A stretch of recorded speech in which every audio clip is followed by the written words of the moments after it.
Sa aming lugar o baryo noon, Sir Jess, nasakop ng Katagalugan ay kami o ang aming pamilya o angkan ang kinilalang may kaya o may pera.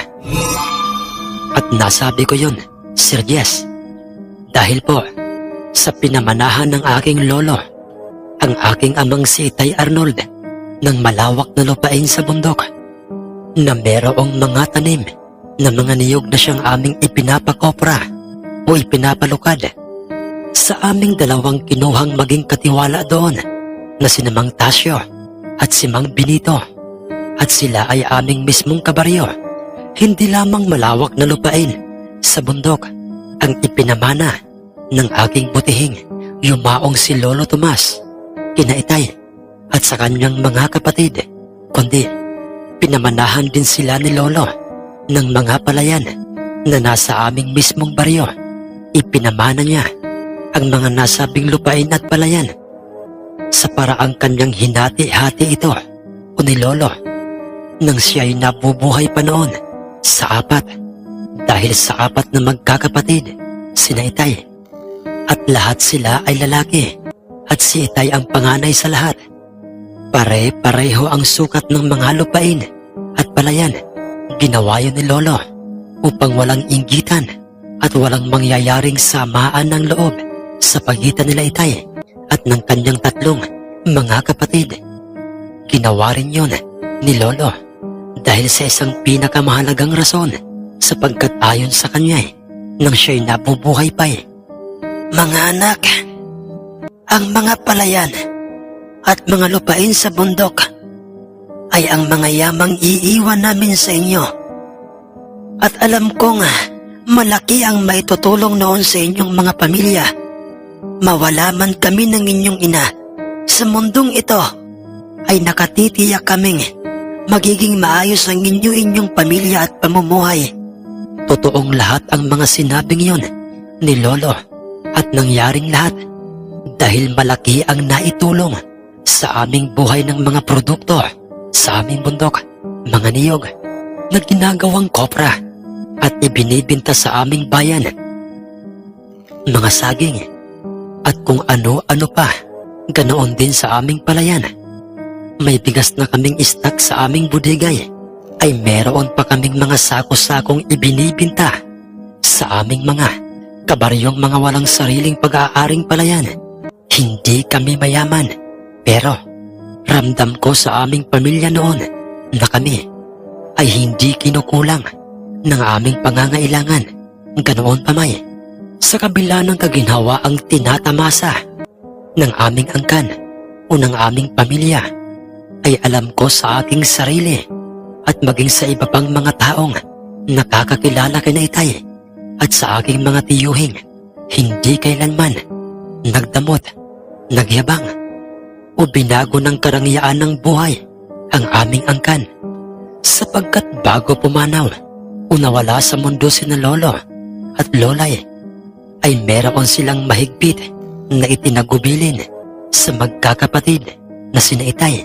At yun ay, mga anak, pilitin niyong mamuhay ng walang kaalit sa inyong kapwa. Mamuhay kayo at ang inyong pamilyang may takot sa ating Panginoon. Tumulong sa inyong kapwang walang hinihintay na kapalit o kabayaran. Tumulong sa abot ng inyong makakaya. Sinasabi ko sa inyo ang lahat ng ito dahil ayokong ni isa man sa inyo o maging sa aking mga apo ang mapahamak o maligaw ng landas. Sinunod naman o tinupad lahat nila Itay ang mga sinabing yun ni Lolo sa kanila. Wala silang pinipiling tao, kabaryo man namin o hindi. Sino mang mga taong kumakatok sa aming pintuan, basta't totoong nangangailangan ng tulong, ay walang pagdadalawang isip na inaabutan ng tulong nila Itay. Marahil po, Sir Jess, ay ang ilan sa mga nakikinig sa kwentong ito ay nagtataka o nagkakaroon ng mga namumuong katanungan sa kanilang mga isipan kung wala bang mga alagang hayop na ipinamana o iniwan sina lolo at lola kina Itay na kagaya halimbawa ng kalabaw, kabayo at kambing o kung ano-ano pa at tanging lupain lang sa bundok at palayan ang naisip na ipamana sa kanila ni lolo at lola. Ang sagot ko po sa inyo wala pong mga alagang hayop na ipinamana sina lolo at lola sa kanila.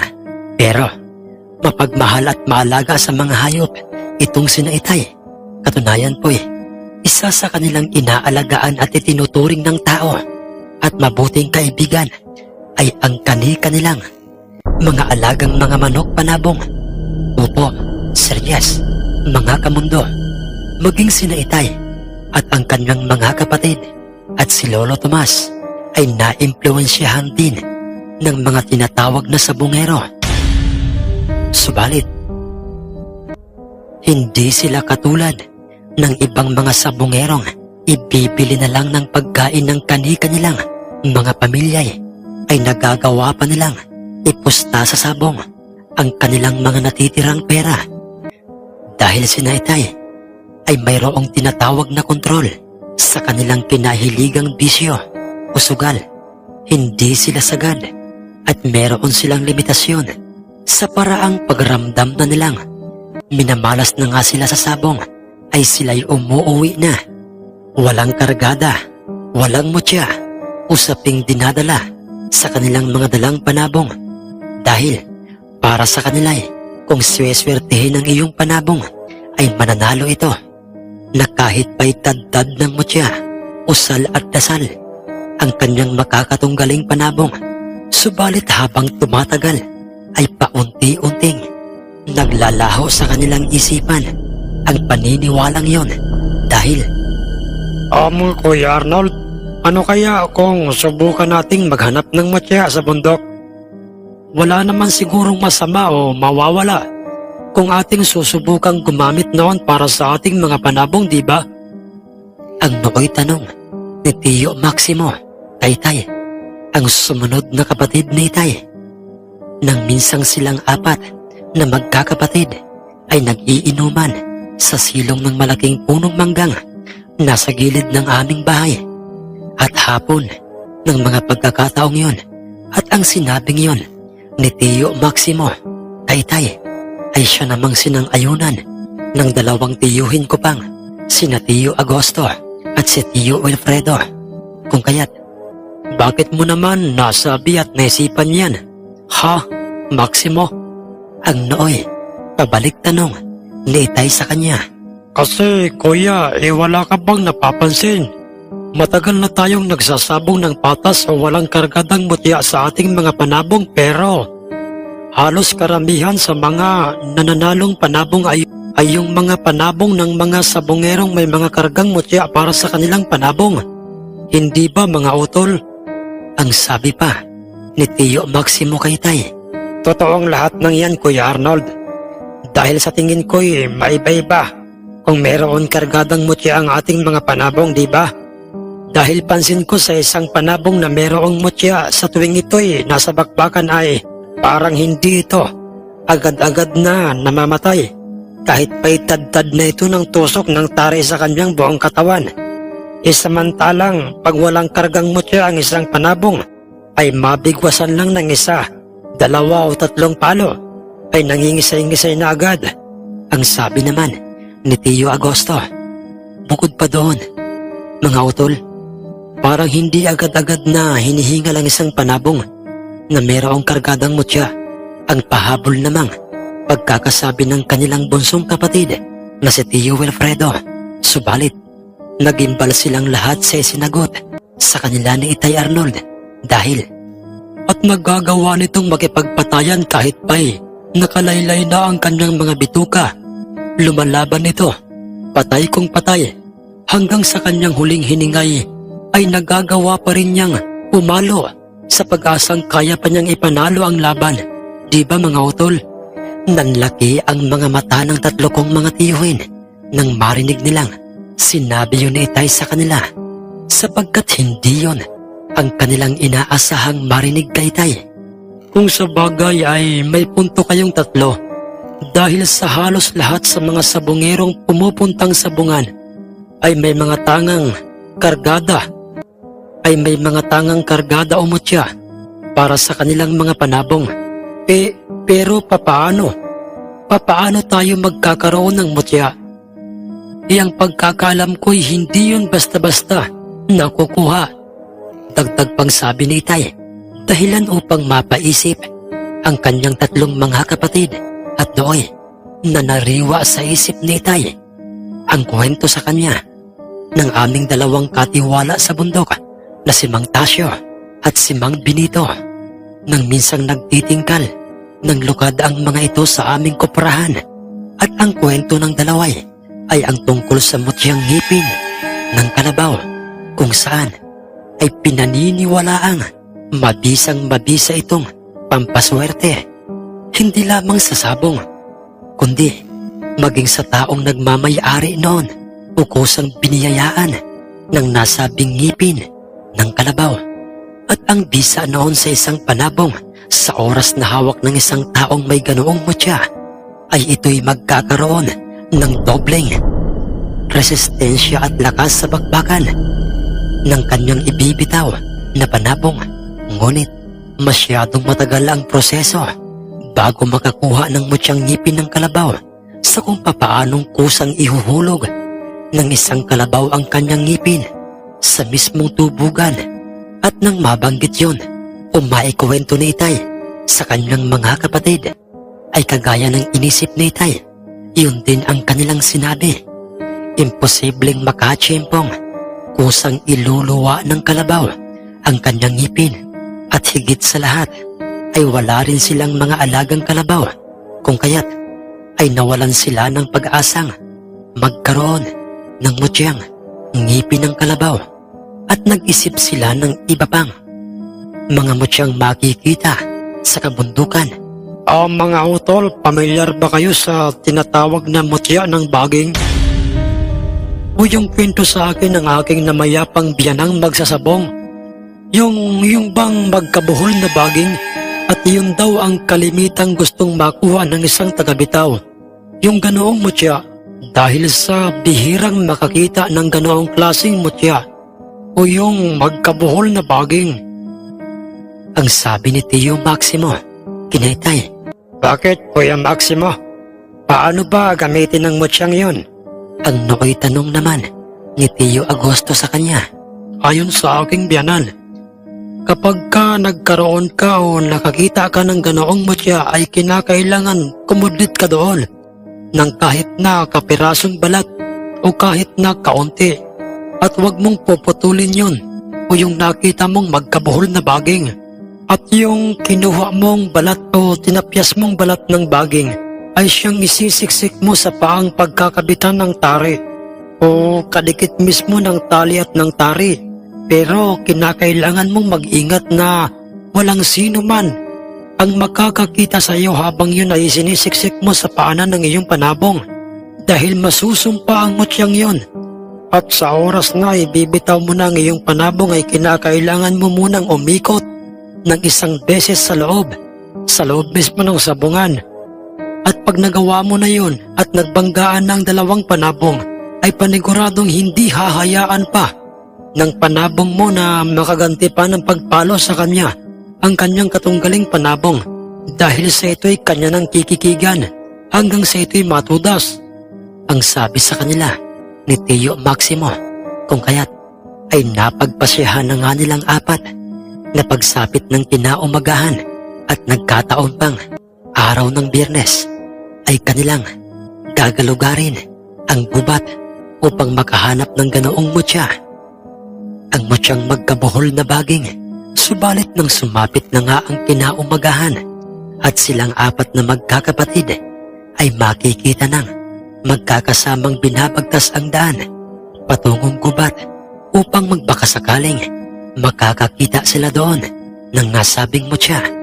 Nang bigla na lamang nilang nakita at makakasalubong sa daan si Lolo Felipe at hila-hila nito ang kanyang nag-iisang kalabaw. Isang lalaking kalabaw, subalit parang ito'y matanda na dahil sa kapansin-pansin sa kanyang parang hirap na itong maglakad. Malayo pa man sa kanila itong si Lolo Felipe, ay nakangisi na ito sa kanilang apat. At nang ito'y nasa kanilang mismong harapan ay huminto ito at nagwikang, Magandang umaga sa inyong apat, mga iho. ang nooy pambungad na pagkakasabi sa kanila nitong si Lolo Felipe. Sa paraang kanilang binati ito ng magandang umaga, ilang sandali pa'y, Tatang Felipe, saan po ba ang inyong punta't parang lubhang importante po ang inyong sadya sa ating baryo? ang nooy mapang-usisang tanong ni Itay kay Lolo Felipe, kung saan ayon din ang mga katanungang nooy naglalaro sa isip ng tatlong mga kapatid ni Itay. Iho Arnold, yung aking apo, yun bang anak ng aking panganay na anak na pumanaw nang isinilang niya ito ay nasa hospital sa bayan, mga iho? Ilang linggo na siya doon pero hindi pa rin namin magawang ilabas. Ang medyo malungkot at naluluhang pagkakasambit ng matanda sa kanilang apat, dahilan upang mapawika itong si Tio Wilfredo sa kanya. Sa pribadong hospital niyo po ba, Tatang Felipe, kinumpain yung inyo pong apo? Oo, iho, Wilfredo. Dahil sa doon siya itinapon ng pampublikong hospital, masyado na kasing malala ang kanyang sakit. Kaya itinapon siya sa isang pampribadong hospital dahil sa dooy kompleto raw ang lahat ng mga kasangkapan o mga kagamitang kinakailangang gamitin sa kanya upang gumaling. Tumutol ako noong una dahil sa alam ko ngang mahal doon. Pero gusto kong mailigtas ang aking mahal na apo at ayoko siyang mawala sa mundo. Ang mga huling katagang binanggit na yon ni Tatang Felipe sa kanilang apat ay nagdulot ng pagkahabag o matinding awa at naalala nilang lahat ng mga sinabi sa kanila ni Lolo Tomas nang ito'y nabubuhay pa. Ang mga katagang tumulong sa kapwa nang walang pag-aalinlangan sa abot ng kanilang makakaya, kung kaya't ay, Malaking problema nga yan, Tatang Felipe. Pribadong hospital yun. Kaya ay paniguradong malaking halaga ng pera ang kinakailangan mong ibayad doon bago po mailabas ang inyo pong apo. ang sabi naman ng nooy habag na si Tio Agosto. Teka lamang po, Tatang Felipe. Bakit po hilahilan niyo ang inyo pong nag-iisang alagang kalabaw? Saan niyo po siya dadalhin? Sinagot naman kaagad ni Lolo Felipe ang tanong na yun sa kanya ni Tio Maximo at sinabi niyang, Maliit lang ang aking pag-aaring lupain, mga iho. Kung yun ang aking ibibinta para makalabas ng hospital ang aking apo, ay mas lalo kaming mahihirapan. Kung kaya't ay naisip kong ibenta ang aking kalabaw na ito sa ating kabaryo kung sino ang may gustong bumili sa kanya para kahit papaano'y makadagdag sa perang ibabayad ko sa hospital. Nang puntong yun ay hindi na nga napigilan pa ni Itay Arnold ang matinding awang kanyang nararamdaman sa nasabing matanda, kung kaya't ay, Tatang Felipe, makinig po kayong mabuti. Huwag niyo na pong alalahanin pat isipin ang mga bayarin sa hospital. Tama po kayo. Ang inyo pong maliit na pag-aaring lupain sa bundok na inyo pong pinagpukuhanan ng inyo pong pangangailangan at itong inyo pong kalabaw ay alam ko pong kahit po ito'y matanda na ay sinisikap o pinipilit niyang magtrabaho para sa inyo. Ang dalawang meron kayo o pag-aari, Tatang Felipe, ay sadyang importante sa inyo. Di ho ba, Tatang Felipe? sumang-ayon kagad si Lolo Felipe nang marinig niya ang mga sinabing yun sa kanya ni Itay. Samantalang kapansin-pansin naman ang masasayang ngiti sa aking tatlong mga tiyuhin dahil alam na nga nila ang gustong mangyari ni Itay. Tatang Felipe, makinig po kayo. Huwag niyo na pong ibenta ang inyo pong pag-aaring kalabaw na ito upang katayin lang o kung anong gawin sa kanya ng ating mga kabaryo. na gustong bumili sa kanya. Anong ibig mong sabihin, iho, Arnold? Tatang Felipe, kilala ko po kayo. Dahil sa kayo po'y isa sa mga naging kaibigan ni Itay. Hindi ho ba kayo ang nagturo sa akin noon ng tamang paraan sa kung papaanong magtanim ng mga niyog upang kung sakaling magbunga ang mga ito'y masasagana o maramihan? Binatilyo pa lamang ako noon, Tatang Felipe, at maliliit pa itong aking 3 mga kapatid. Pero tandang-tanda ko po yun. Kaya naman ay Tatang Felipe, wag na po kayong mag-alala sa mga bayarin sa hospital. Dahil sa ako na po ang bahalang magbayad ng bill para makalabas lang kaagad ang inyo pong apo at muli nyo siyang makapiling. Ang ipinangakong yon ni Itay kay Lolo Felipe ay sinundan kaagad ng aking mga tiyuhin at sinabi nilang pagkalabas ng kanilang apoy, sila tiyo na ang bahala sa kanyang maintenance na gamot, sa kanilang pagkain, hanggang sa ito'y tuluyang gumaling. Maluha-luha namang sinabi sa kanila ni Lolo Felipe ang mga katagang, "Mga iho, nakakahiyaman sa inyo, pero maraming salamat sa inyo.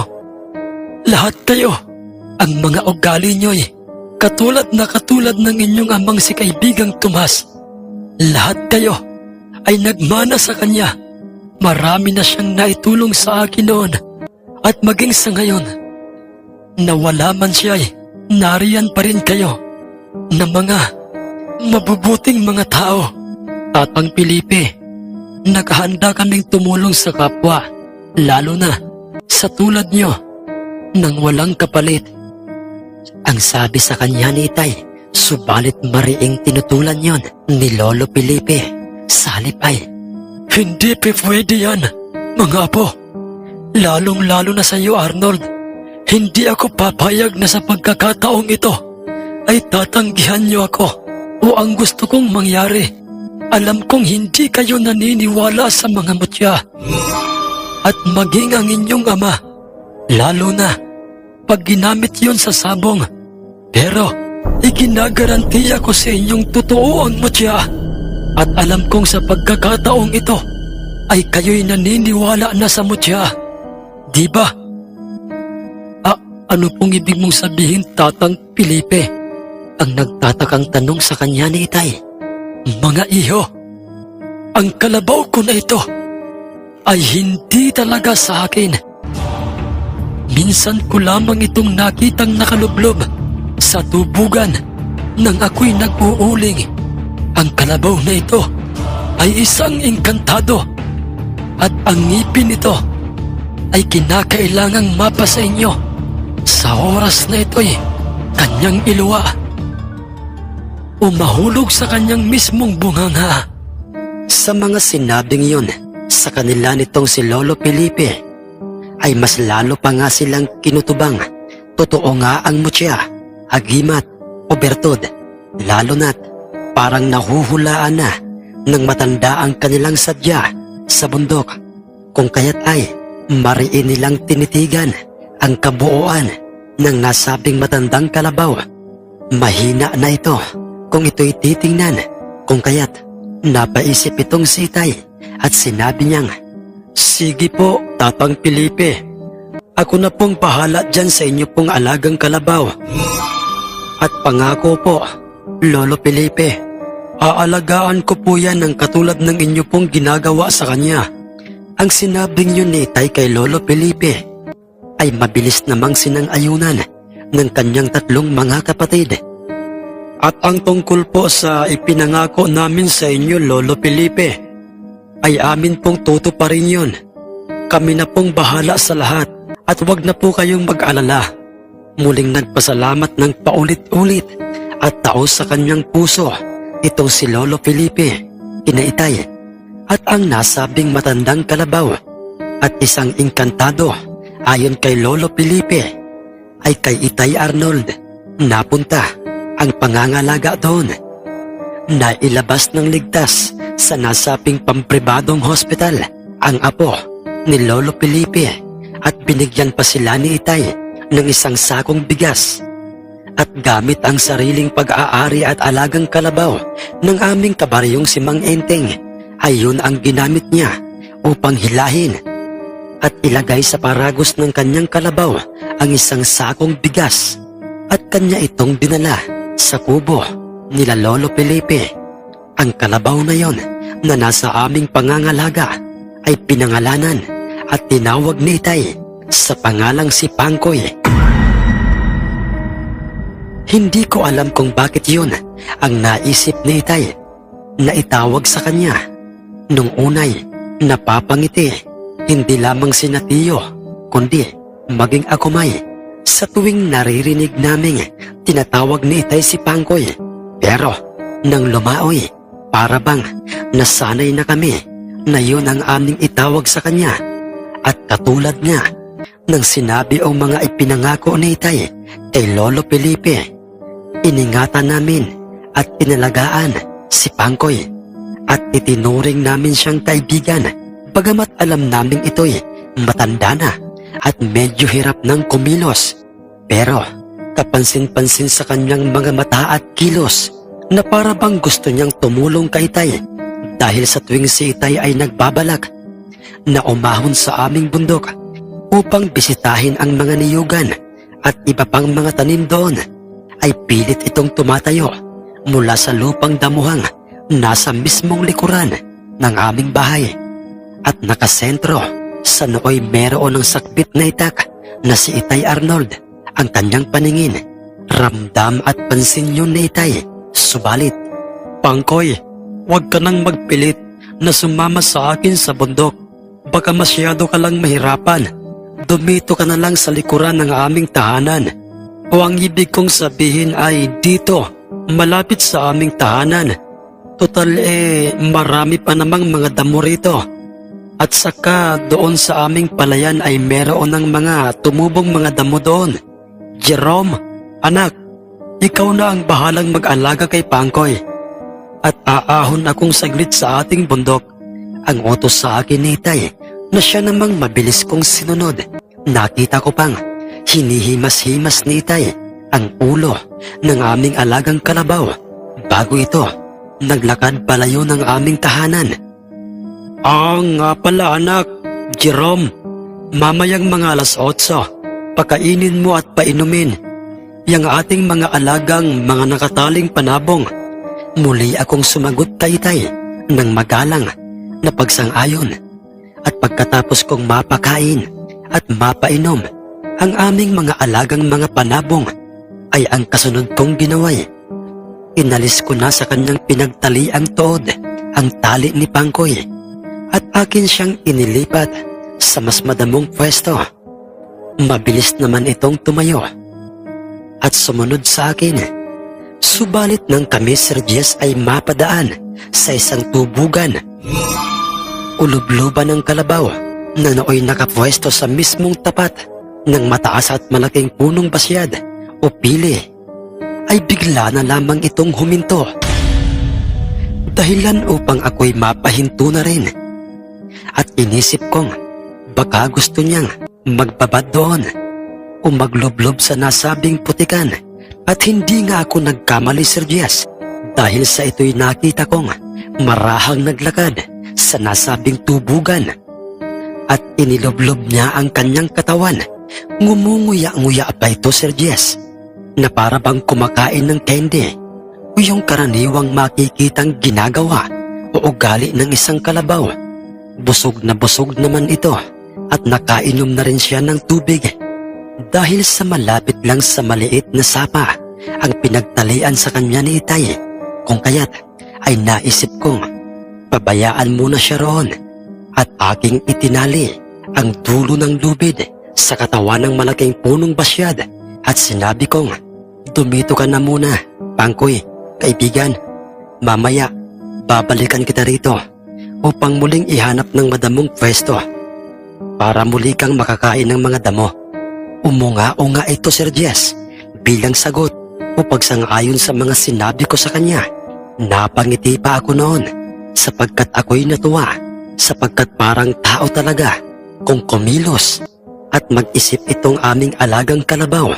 Pagkatapos ay tumalikod na ako't naglakad pabalik sa aming tahanan upang aking itaob lahat ng mga painuman ng aming mga alagang mga panabong.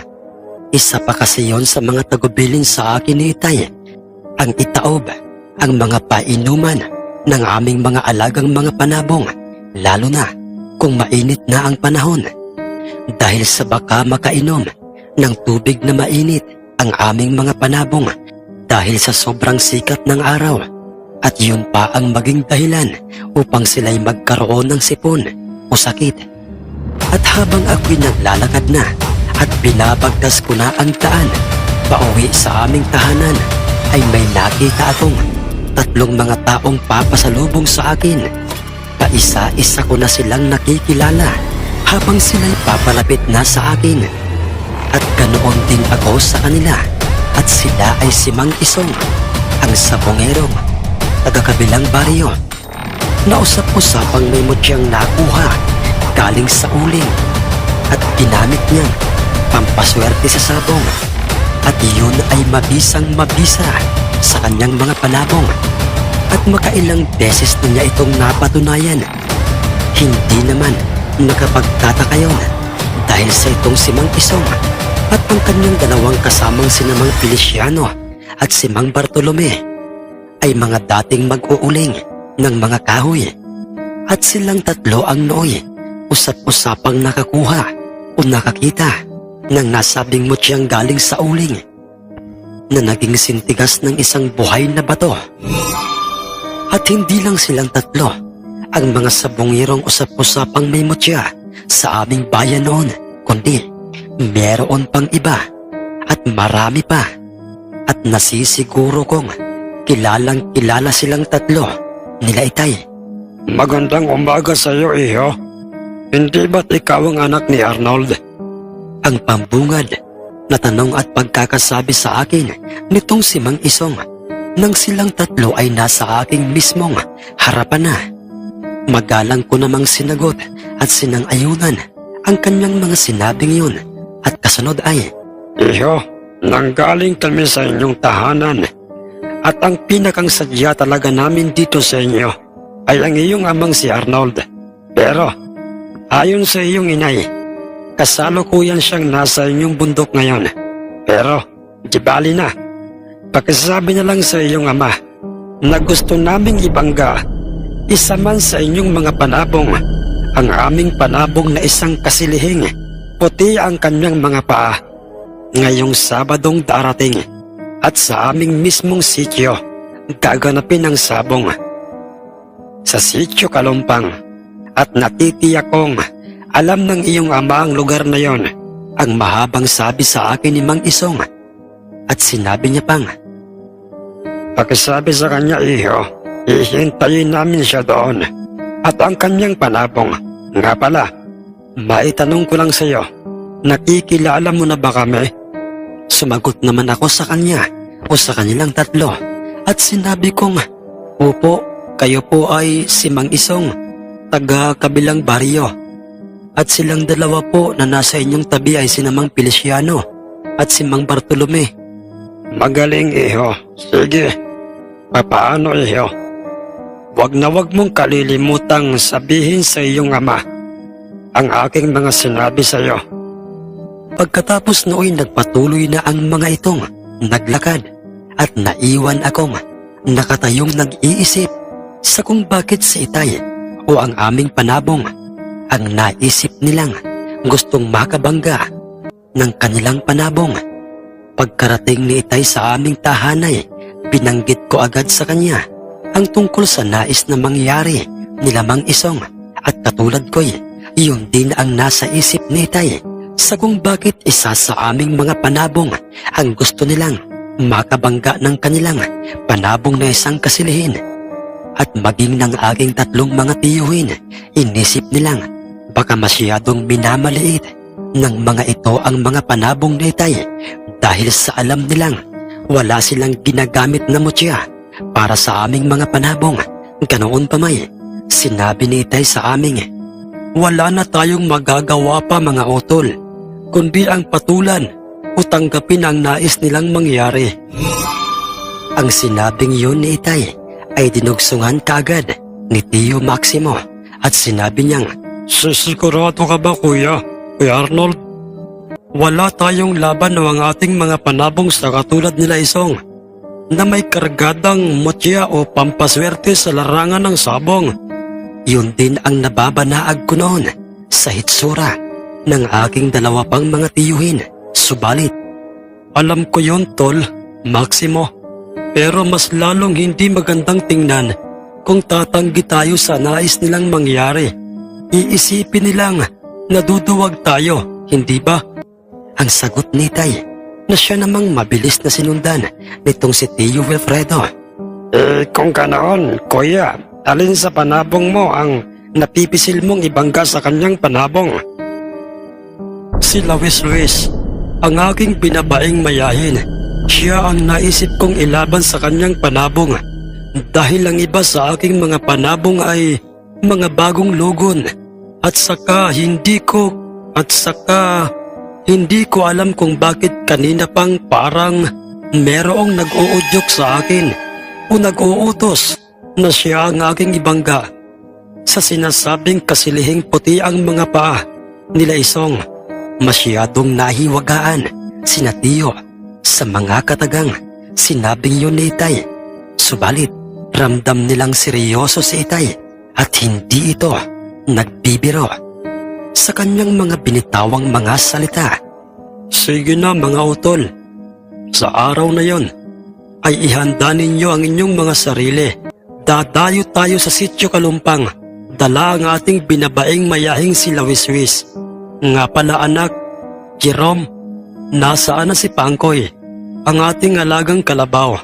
Mabilis ko namang sinagot si Itay at sinabi ko sa kanyang nasa lubluban o tubugan ng kalabaw ang aming alagang kalabaw. At nagngangalang si Pangkoy. Siya sige mga utol, iiwan ko muna kayo't ipapastol ko lang si Pangkoy. Ang mahinang sabi ni Itay. Pagkatapos ay naglakad na nga si Itay matapos niyang isukwit ang kanyang itak sa kanyang tagiliran. At nang siya'y nasa daan ay napapaisip si Itay sa kung papaanong maipapanalo ni Luis ang kanyang laban sa panabong nila Mang Isong. At nang si Itay ay nasa mismong tubugan ay nakita niyang nakalublob doon at para bang tao kung titingnan, nakangisi at ngumunguya-nguya si Pangkoy. Pasensya ka na Pangkoy kung medyo hapon na bago kita ilipat ng pwesto upang ikay makapanghingain ng mga damo. Marami kasi kaming ginawa sa aming kuprahan. Ang sabi sa kanya ni Itay na animoy tao at isang totoong kaibigan at alaga ang kanyang kinakausap habang inaalis na nga ni Itay ang lubid ni Pangkoy, ang lubid na nakatali sa malaking katawan ng punong basyad. At nang hilahin niya si Pangkoy upang sana'y umahon sa tubugan, ay nagtaka si Itay sapagkat parang ayaw nitong sumunod sa kanyang ginagawang paghila sa kanyang tali. Sa halip ay mayat maya ang kanyang ginagawang pag-unga, kung kaya't ay, Pangkoy, ayaw mo pa bang manghingain? At teka, kaibigan, bakit parang naninibago ako sa iyo ngayon? Dati-rati na may sa tuwing ginagawa ko ito'y hindi ko pa nga nakakalag ang tali mo sa malaking punoy o maahon ka na dyan. Pero ngayon ay, bakit bigla na lamang na dumilim ang kalangitan? Isamantalang ang ganda ng panahon kanina at parang merong paparating na malakas na ulan. ang nooy, sabi ni Itay sa kanyang sarili, ilang sandali ba'y tuluyan na ngang bumuhos ang malakas na ulan.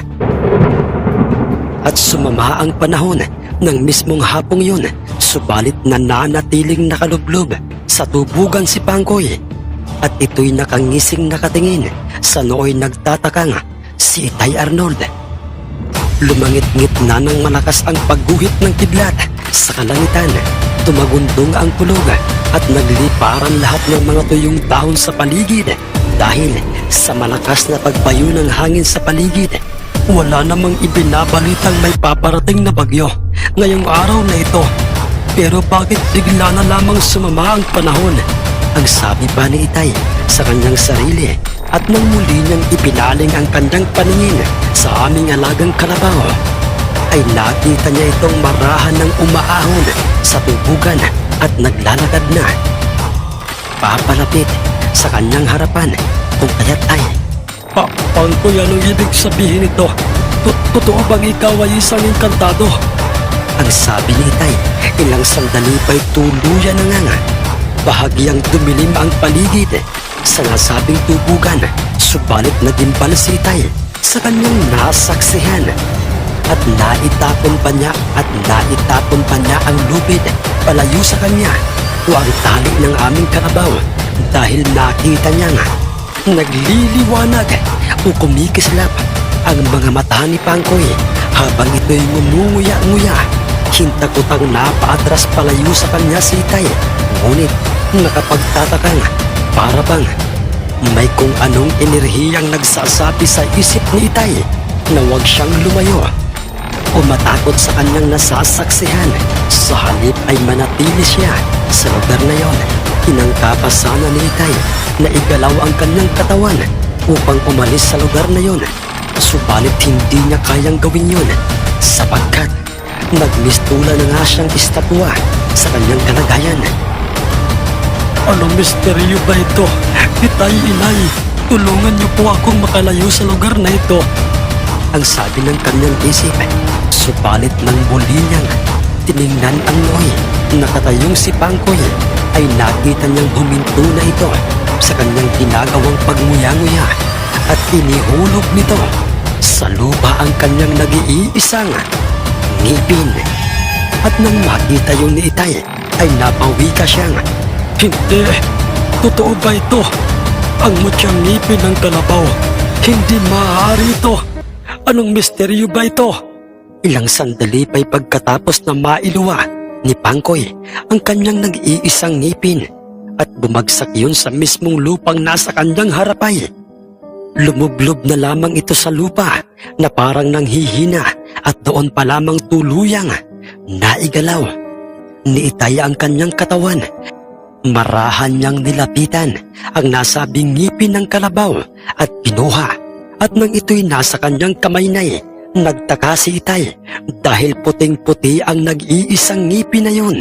Hindi lamang yun, Silvias, ang kanina'y ginaw na kanyang nararamdaman sa kanyang buong katawan ay paunti-unti nang humuhupa dahil sa init na nanggagaling sa ngipin ng kalabaw na nooy nasa kanyang palad na. Totoo. At tugmang lahat ang mga kwento tungkol sa mutyang ngipin ng kalabaw. At nasisiguro ko na ngayong hindi gawa-gawa lang o kwento lang yun, kundi ito'y totoo. Pero, Pangkoy, kaibigan, papaano ito magkakabisa sa isang sabongero o taong katulad ko? Pagkatapos na sabihin niyo ni Itay sa harapan ng aming alagang matandang kalabaw, ay bigla na lamang na otomatikong pumasok sa isip ni Itay ang matandang si Lolo Felipe. Tama, si Tatang Felipe. Siya lang ang makakasagot sa mga katanungan ko. Pangkoy, kaibigan, tayo na at ihahanap na kita ng magandang pwesto o sa madamong lugar. Mabilis namang tumayo ang aming kalabaw at sumunod ito kay Itay, samantalang ang ngipin ng kalabaw ay nooy nasa loob na ng malalim na bulsang pantalong pambundok na suot ni Itay. Tamang-tama, masusubukan ko ang mutyang ito sa aming binabaing mayahing panabong na sila Wiswis. Sana'y magkaroon ito ng totoong bisa sa kanya. At habang nooy naglalakad si Itay pabalik sa aming bahay at hila-hila niya ang aming alagang kalabaw, ay isang hiwaga na naman. At hindi kapanipaniwalang mga pangyayari ang kanyang nasasaksihan. Pero totoo ang lahat ng yon dahil Imposible ito. Paanong nangyari ito? Bakit tuyo ang lupa sa daan? Ganoon din ang mga dahon ng mga puno at ang mga damo sa paligid. Isamantalang ang lakas ng buhos ng ulan kanina at talagang masasabi kong parang masama ang panahon. Diyos ko, anong hiwaga ba ito? Pagkatapos na sabihin yon ni Itay sa kanyang sarili, ay marahan niyang nagtatakang ibinaling ang kanyang paningin sa aming alagang kalabaw na nasa kanyang likuran. Pangkoy, totoo ba ito? Totoo bang ikaw ay isang engkantado? Ang tanong ni Itay sa aming alagang kalabaw.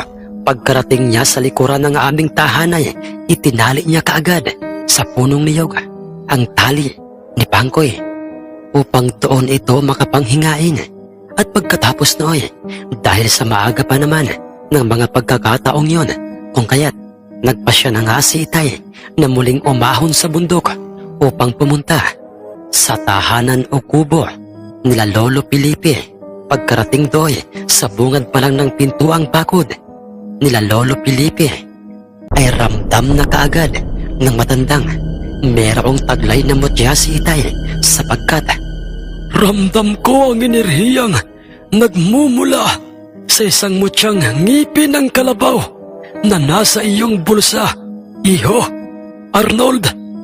At alam kong kaya ka na parito ay upang itanong sa akin sa kung papaano yan magkakabisa sa isang manok panabong. Hindi ba, Arnold? Mabilis namang sumang-ayon si Itay sa mga sinabing yun sa kanya ni Lolo Felipe, sapagkat yun naman talaga ang totoo. Sa kamarahan niyang inilabas sa kanyang bulsa ang nag-iisang ngipin ng aming alagang kalabaw at iniabot niya ito sa matandang si Lolo Felipe. Makinig ka, Arnold. Ang mutyang ito ay magkakabisa lamang sa isang panabong o alinman sa inyong mga panabong sa oras na ito ay ilalagay mo sa tilang itim. Kasunod ay kinakailangan mo itong isabit sa mismong tapat ng inyong lutuan bago sumapit ang kinaumagahan. At hito pa, Iho, wag na wag mo itong ipapakita kanino man maliban sa mga taong mapagkakatiwalaan mo. Wag na wag mo itong ipagsasasabi. Ibibida, higit sa lahat, ay wag na wag mo itong aabusuhin. Maraming mga sabungerong merong mga kargadang mutyang ikinakarga para sa kanilang mga panabong. Pero ang mutyang ito o ang mutyang ngipin ng kalabaw na ito ay nasisiguro kong wala pa ni isa ang nagtataglay nito sa kanila. Ang mahabang pagkakasabi ni Lolo Felipe kay Itay, dahilan upang, kung magkaganoon po, Tatang Felipe, ano po bang magiging bisa nito sa aming mga panabong? At ito ba'y kinakailangan kong dalhin sa sabungan sa oras na may laban ng aming mga panabong? Magkakaroon ng dobleng lakas o resistensya ang iyong manok panabong, lakas na hindi makikita sa ibang mga panabong, at hindi ito magpapatalo o magpapahuli sa salpukan gaano man kalakas ang mutyang tangan ng may-ari ng panabong na kanyang makakabangga. Oo, Iho, kinakailangan mo itong dalhin sa bawat sabungang iyong puntahan, pero wag na wag mo itong ilalabas sa iyong lalagyan, dahil pag nalaman ng mga sabungerong makakabangga ng inyong mga panabong ang inyong tangang mutya, ay pilit silang gagawa ng paraan upang masumpa ang iyong mutya.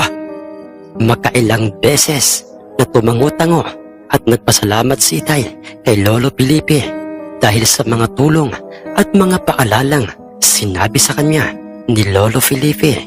At pagkatapos nooy, maayos at magalang na nga siyang nagpaalam sa matandang kinakailangan na nga niyang umuwi sa aming tahanan dahil sa sadyang dumidilim na ang paligid ng mga pagkakataong yon. Nakangiti namang sinabi sa kanya ni Lolo Felipe ang mga katagang, Walang anuman, iho. Arnold, iho, sinisiguro ko sa iyong magiging mabisang mabisa sa inyo ang mutyang yan dahil sa meron kayong busilak na kalooban. Pagkarating ni Itay sa aming tahanay, naghanap kaagad siya ng tilang itim. Ginupit niya ito at kanyang tinahi upang magsilbing lalagyan ng nasabing mutyang ngipin ng kalabaw.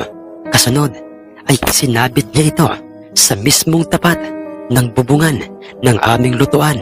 Kasunod ay kinausap niya kami ni Inay na wag naming aalisin ang tilang itim na yon. At iyon ay hayaang mausukan dahil sa dalawa ang gamit namin noon sa aming lutuan. May kalan para sa mga uling at meron namang lutuan para sa mga tuyong kahoy. Hanggang sa sumapit na nga ang kinaumagahan, ang araw na kinakailangan na nga dumayo ng sabong nila Itay sa sityo kung saan ay doon naghihintay ang tatlong, si Mang Isong, Mang Feliciano at si Mang Bartolome, ang tatlong mga sabongerong may iisang mutyang nakuha at yun ay ang mutyang galing sa uling. Pansamantalang inilihim ni Itay sa kanyang tatlong kapatid ang tungkol sa nasabing mutyang nooy nasa kanyang pag-iingat na upang nang sa ganoon ay manatili ang bisa nito at naisip niyang sa kanalang niya sasabihin yon sa kanyang tatlong kapatid. Nakahanda na ba kayo mga utol para sa magiging laban ng ating binabaing mayahing sila Wiswis? Sa panabong nila Isong na isang kasilihing puti ang kanyang mga paa. Ang sabi ni Itay sa kanyang tatlong mga kapatid ng mismong umagang yon, kung saan ay makikita na silang apat na magkakaharap-harap na sa mesang nasa silong ng malaking punong nasa gilid ng aming bahay, at makikita nang nasa kamay ni Itay ang bayong kung saan ay nasa loob noon ang aming binabaing mayahing nagngangalang sila Wiswis, at ang mutyang ngipin ng kalabaw ay nakabalot sa telang itim at kasalukuyan ng nasa loob ng malalim na bulsang pantalon ni Itay Arnold. Sabay-sabay namang sumang-ayon sa kanya ang kanyang tatlong mga kapatid, kung kaya't ay, Anak Jerome, ikaw na muna ang bahala sa ating alagang kalabaw. Mabilis naman akong sumang-ayon kay Itay, at pagkatapos noon ay nakita kong magkakasama na nga silang apat na naglakad palayo ng aming tahanan. Tandaan niyo ito mga utol, ano man ang kalalabsan ng magiging laban ng ating panabong na sila Wiswis, sa kasilihing puti ang mga paa nila Isong, ay panatilihin nating panatag ang ating isipan. O ang ibig kong sabihin ay huwag nating ipakita sa kanilang masaya tayo kung sakasakali mang swertihin sa laban sila Wiswis. Ang seryoso ngunit mahinahong pakiusap ni Itay sa kanyang tatlong mga kapatid, at nagtataka namang sumang-ayon sa kanya ang tatlo, at para bang naninibago sila kay Itay. Subalit hindi na lamang nila inusisa pa si Itay kung ano ang kanyang dahilan o ang kanyang gustong ipahiwatig sa kanila. Matapos ang halos kalahating oras ng kanilang ginagawang paglalakad sa bundok, ay nakarating na nga sila sa Sitio Kalumpang, ang sitio kung saan ay doon naninirahan ang tatlong, si Mang Isong. Binaybay kaagad nila ang direksyon ng pinapwepestuhan ng sabungan, kung saan ay meron na silang naririnig na mga ingay sa lokasyon ng sabungang nakapwesto malapit sa mismong tubugan ng kalabaw. Ilang sandali pa'y nahagip na nga kaagad ng kanilang mga mata ang tatlong si Mang Isong, at hawak-hawak na nito at hinihimas ang kanilang pambihira at namumukod tanging panabong, na isang kasilihing panabong na kasing itim ng uling ang kanyang mga balahibo. Napakaitim ng kanyang bilugang mga mata, subalit puting-puti ang kanyang mga paa. At nang silang apat ay nasa kanilang harapan ay nag-uwi kaagad itong si Mang Isong kay Itay nang, Magandang araw sa inyong apat na magkakapatid. Lalong-lalo na nga sa iyo, Arnold. Maraming salamat sa inyong ginawang pagpapaunlak sa aming kahilingang dumalo sa aming sabungan upang ibangga sa aming panabong na ito kung anong panabong man ang laman ng inyong bayong na yan. Sumagot naman kaagad sa kanya si Itay at sinabi niya nga, kung meron bang dapat na magpasalamat ngayon, Isong, ay hindi kayo kundi kami dahil sa isang karangalan para sa amin na kami o ang aming mga panabong ang napili nyo upang ibangga sa inyong nakamamanghang kasilihing panabong na yan sa dinami-rami ng mga sabongero dito sa ating bayan. Nang puntong yon ay itong si Mang Feliciano na ang sumagot kay Itay. Alam niyo ba, Arnold, hindi kami nakokontento bilang isang sabongero lamang na mayroong nakamamanghang panabong na kagaya ng sinasabi mo. Dahil ginagawa namin ang lahat upang palakasin pa itong aming kasilihin. Dahil Hindi na, naituloy pa ni Mang Feliciano ang dapat na sana'y sasabihin niya sapagkat nagsalita kaagad itong si Mang Bartolome at isang revelasyon at masasabing imposibleng mangyari ang narinig nila Itay sa kanya dahil ayon kay Mang Bartolome. dahil gusto naming ibangga ang aming kasilihing panabong sa usap-usapang hari ng sabungang panabong na si Malaginto, ang panabong ng isang respetadong sabongerong si Terso de la Reba alias Kano. Natahimik sila Itay nang marinig nila yon kay Mang Bartolome dahil sa alam nila o halos maging sa aming bayan noon ay totoong matunog ang usap-usapan tungkol sa malagintong panabong ni Mang Kano at halos lahat ng mga sabongero sa amin ay si Mang Kano at ang kanyang malaginto ang palaging pinag-uusapan sa bawat inuman hanggang sa ilang sandali pa Arnold, maaari ko bang makita kung ano ang uri ng panabong yang naisip mong itapat sa aming kasilihin?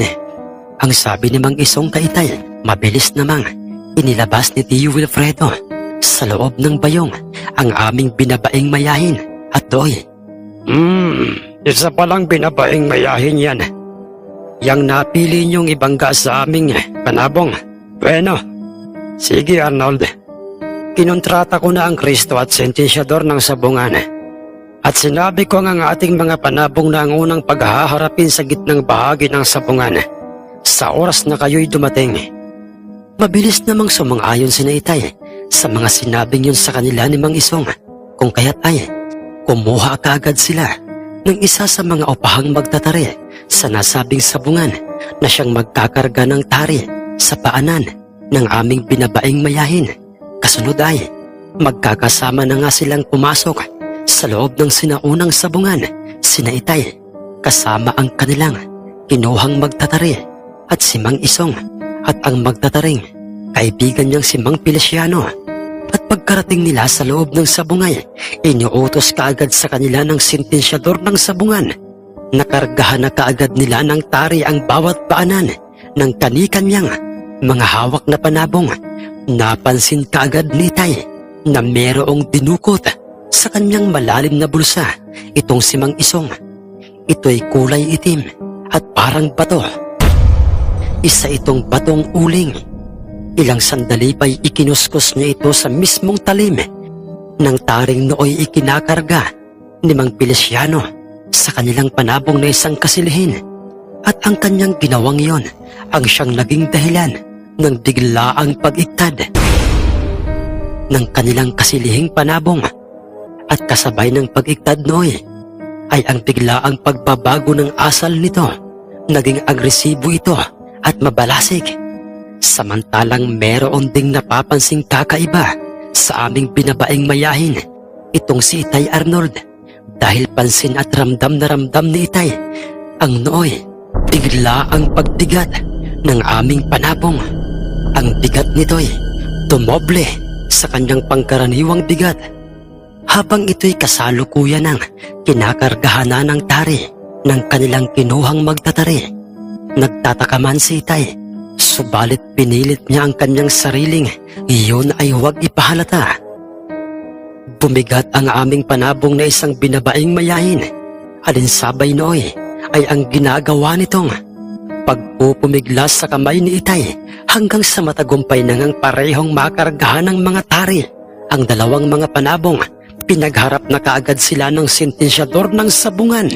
Sa gitnang bahagi ng sabungan, kasunod ay pinagharap na nga nila ang nooy, parehong agresibo at mga nagwawalang mga panabong. At pagkatapos na gumanti ng pagtuka sa bawat isa ng mga ito'y, magkasabay na nga nila itong binitawan sa nooy meron ng nakabibinging sigawang nagmumula sa mga taong nasa paligid ng sabungan. At pagkalapat na pagkalapat ng mga paa ng dalawang mga panabong sa mismong sahig ng sabungay, halos parehong magkasabay ang mga itong tumalon at lumipad. Sinalubong kaagad nila ang bawat isa sa ere. At nang silang dalaway magpangaabot ay isang nakakahilo at nakakaduling na palitan ng mga pagpalo at pag-atake ang kanilang pinakawalan. Parehong naglaglagan at nagbiparan sa loob ng sabungan ang kanilang mga balahibo. Parehong mabilis, parehong agresibo at masasabi talagang ni isa man sa kanila'y ayaw na magpahuli sa pagpalo. Subalit bigla na lamang na lumagabak sa gilid ng ruweda o harang ng sabungan ang nasabing kasilihing panabong ni Lamang Isong. At para bang ito'y ipinalibag doon dahilan upang Imposible ito. Hindi. Papaanong nagagawang tumbasan ng binabaing mayahin na yan? Ang bilis ng aming kasilihing panabong. Hindi kaya.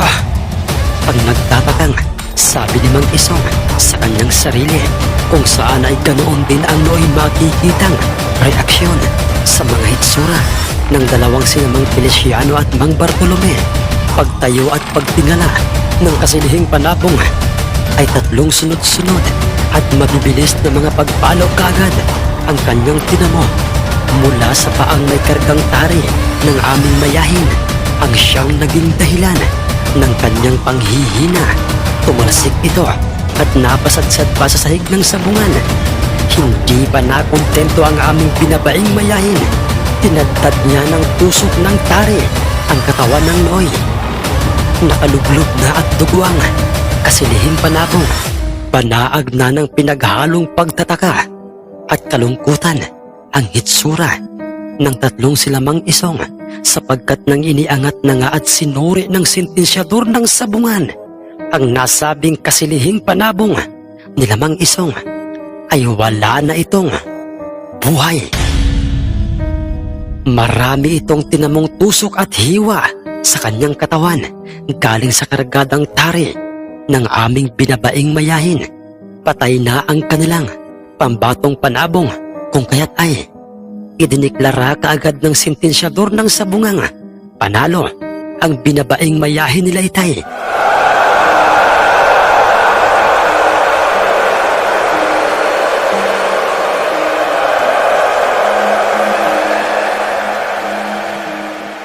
Nagsigawan at nagbunyi ang mga mamumustang pumusta sa aming mayahing panabong.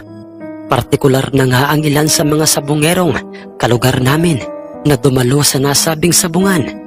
Samantalang sina Tio Wilfredo, Tio Agosto at si Tio Maximo ay katulad ni Tay, ay pilit nilang pinipigilan ang nooy. Sobra-sobrang sayang kanilang nararamdaman sapagkat yun ang sinabi sa kanila ni Itay. Hindi ko alam kung papaanong nangyari ito, Arnold. Wala akong makitang kahit anong katibayang merong ikinargang mutya dyan sa inyong panabong. Pero sa kabila ng aming pagkatalo, ay nagpapasalamat pa rin ako sa iyo, Arnold. Masaya naming tinatanggap ang pagkatalo ng aming inaasahang mandirigmang panabong. At isa lang ang ibig sabihin nito. Ang mahabang pagkakasabi ni Mang Isong kila Itay, kung saan ay makikita na nga silang nasa labas na ng sabungan. Anong ibig mong sabihin, Isong? Ang tanong sa kanya ni Itay. Subalit, ng puntong yon ay itong si Mang Feliciano na ang tumugon kay Itay at sinabi niyang, Isa lamang ang ibig sabihin ito. Hindi sasapat ang aming mga panabong at mutya sa usap-usapang hari ng sabungang si Malaginto. Ang panabong nila Kano. Tamang lahat ng mga sinabi ni paring Pinasiano. Mas mabuti na itong maaga pa lamang ay nalaman na kagad namin ito. Dugsong namang sabi ni Mang Bartolome. Paano Arnold? At sa inyong tatlo? Wilfredo, Agosto, at Maximo. Mukhang hindi na kami magtatagal pa sa sabungang ito. Salamat ulit sa inyong ginawang pagpapaunlak sa amin at sa magandang labang ipinamalas ng inyong panabong. Ang sabi ni Mang Isong at pagkatapos noy, naglakad na nga ang mga ito. Papalayo ng kanilang mismong sabungan. Kuya Arnold, ano bang meron sa ating pinabayang mayahing sila Wiswis? Papaanong? Ang may halong pagdududang tanong ni Tio Maximo kay Itay Arnold habang sila'y naglalakad na sa daan ng bundok pabalik sa aming mismong baryo. Siya nga, Kuya Arnold. Grabe, hindi ako makapaniwala sa kakaibang bilis, lakas at galing makipagbakbakan ng ating panabong na sila Wiswis. Dugsong namang pagkakasabi ni Tio Agosto kung saan ay habang binabanggit niya ang mga salitang yon ay mababanaag talaga sa kanyang hitsura ang sobrang saya. Biruin mo kuya, nagawa niyang talunin ng ganoong kabilis ang kinatatakutang kasilihing panabong ng tatlong sinaisong, Feliciano at Bartolome. Ang sabi naman ni Tio Wilfredo, ang lahat ng mga yan mga utol ay sasagutin ko sa inyo. Pero hindi sa ngayon o sa lugar na ito. Mamaya, pagkarating natin sa aming bahay, ay ipapaliwanag ko sa inyo ang lahat. Nga pala mga utol, maraming salamat sa inyo sapagkat sinunod niyo ang aking mga tagubilin sa inyo o mga sinabi bago tayo makarating ng sityong yon. Ang sabi sa kanila ni Itay at pasasalamat. Ayos lamang yun Kuya Arnold, dahil sa alam naman naming may malalim kang rason o dahilan kung bakit mo sinasabi sa amin yun. Nga pala Kuya Arnold, ang nangyaring pagkatalo ng panabong nila Isong ay nasisiguro kong magiging usap-usapan sa lahat ng mga magsasabong yon. Ang sabi ni Tio Maximo kay Itay Arnold, subalit kung mangyari man yun, mga utol, ay wala tayong magagawa kundi ang pagbigyan ang sinumang mga sabongerong tanyag na gustong makabangga alinman sa ating mga panabong, maliban na lang sa panabong na isang Malaginto ng respetadong si Tercio de la Riva alias Kano. Bakit Kuya Arnold?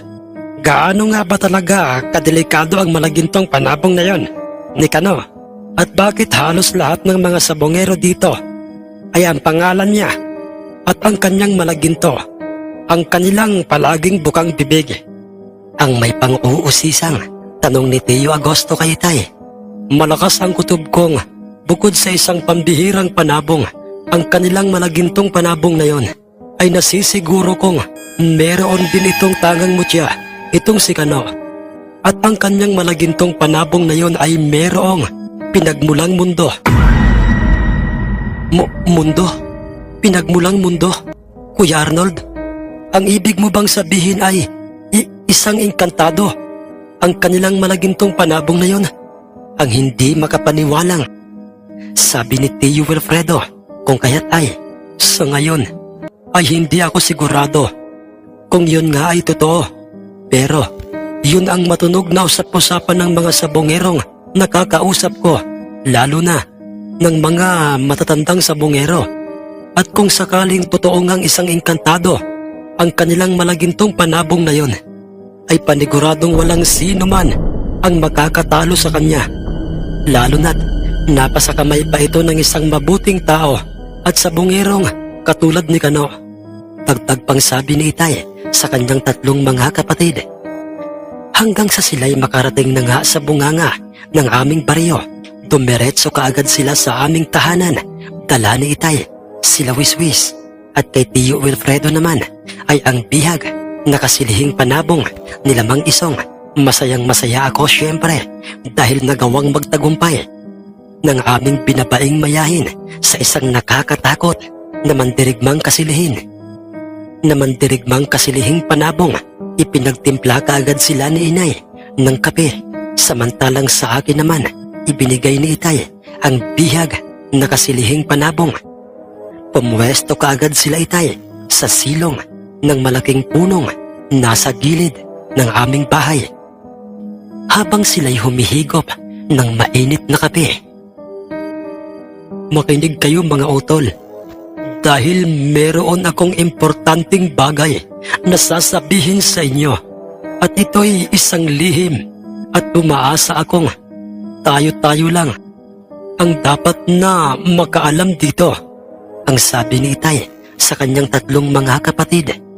Naging banaag naman ng kuryosidad ang hitsura nila Tio Wilfredo at interesado silang malaman kung ano ang ibig sabihin sa kanila ni itay. Marahang dinukot ni itay at kanyang inilabas sa kanyang malalim na bulsa ang nasabing manipis na telang itim kung saan ay nakabalot doon ang nag-iisang ngipin ng aming kalabaw. At nang iyon ay lumantad na nga sa kanilang tatlong mga tiyuhin ko ay nagtaka at nagulat ang mga ito. Kuya Arnold, totoo ba ito? Ang ibig bang sabihin nito ay... Ang nauutal na pagkakasabi ni Tio Maximo. Oo, Maximo, mga kapatid ko, totoo itong nakikita ninyo ngayon. Meron tayong mutya para sa ating mga dadalhing mga panabong. Ang mutyang ngipin ng kalabaw, ang ngipin ng ating alagang kalabaw na si Pangkoy. Ang revelasyon sa kanila ni itay. Ibig bang sabihin ito, Kuya Arnold, ay ito ang pinakang dahilan kung bakit nanalo ang ating binabaing mayahing sila Wiswis sa kasilihing puti ang mga paa nila Isong? Ang masayang tanong ni Tio Agosto kay Itay Arnold. Oo, Agosto. Dahil kung hindi sa bisa ng mutyang ito, ay maaaring bihag na ngayon ang ating binabaing mayahin. Kaya naman mga utol, dapat ay manatili itong lihim at tayo-tayo lang ang nakakaalam ng sikretong ito. Masayang sumang-ayon kay itay ang kanyang tatlong mga kapatid hanggang sa sila ay nagpasya ng mag-inuman ng mismong oras na yon at ipinaris na nga nila sa tubang bahalena ang bihag na kasilihing puti ang mga paa. Lumipas ang mga ilang araw at nananatiling nasa pag-iingat ni itay ang nasabing mutyang ngipin ng kalabaw at ganoon din ang aming alagang kalabaw na si Pangkoy. At sa tuwing sila'y pupuntang sa bungan, sa aming mismong baryo man o maging sa ibang baryo, ay isinasabit ni itay sa aming bubungan o sa mismong tapat ng lutuan ng tilang itim kung saan ay naandoon ang mutyang ngipin ng kalabaw. Bago niya ito ilagay sa loob ng kanyang malalim na bulsa. Sunod-sunod at walang sablay ang panalo ng bawat panabong na kanilang dalhin sa bawat sabungan, kung kaya't dahil doon ay nag-umpisa nang maging usap-usapan ang pangalan nila itay sa lahat ng mga sabungero.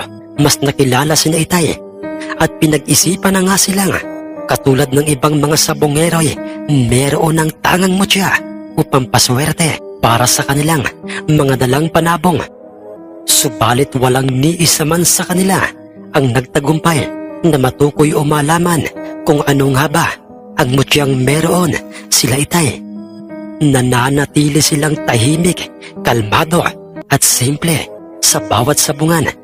Sa tuwing nagtatagumpay na sa bakbakan ang kanilang dalang panabong at nagkakaroon ng ibayong liksi at dobleng lakas o resistensya ang anumang panabong na ibibitaw na itay sa gitnang bahagi ng sabungan.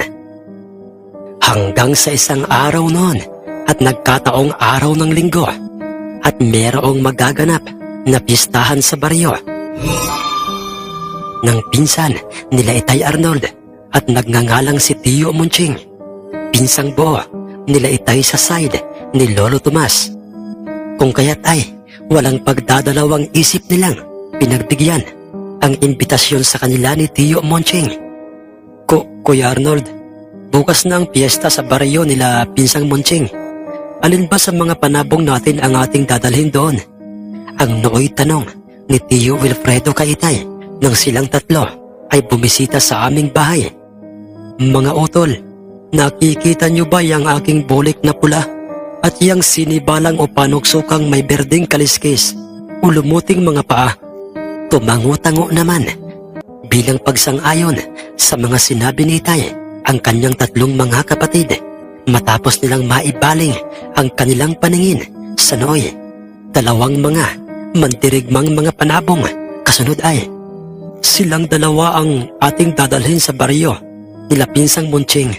Ang sabi ni Itay, Kuya, may nasagap akong balita tungkol sa isa sa ating kababaryong magsasabong at siya'y pupunta rin sa pistahan.